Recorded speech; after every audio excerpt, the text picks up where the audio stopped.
at tumulong ng malaki sa atin sa medical mission nito mga iba ang Region 1 Medical Center ng Dagupan City, Parapaglan.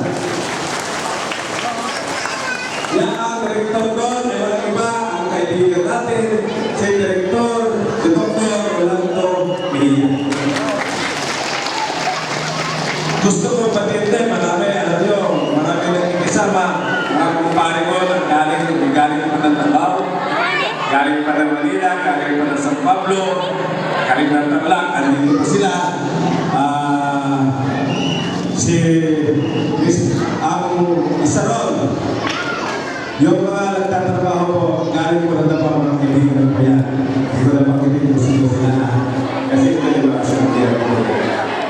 So, papasalamat ako sa inyo lahat, lalo na sa mga tumulong at sumusuporta. At nakita ko, pasensya kilata ako yata.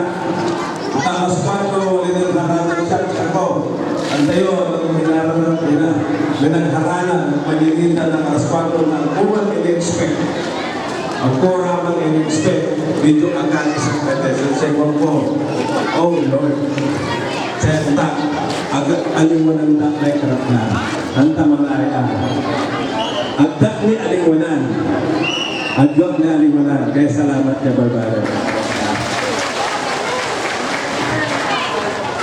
At alam niyo naman yung servisyo natin, ito palalawakin po natin itong medical mission nito. At ito mga priority. Ito isa sa mga priority kung bakit ako nakarang 6 years na nag-mayor po ako. Isa sa mga priority na ginagawa ko, di ba? Ang kalusugan. At kayo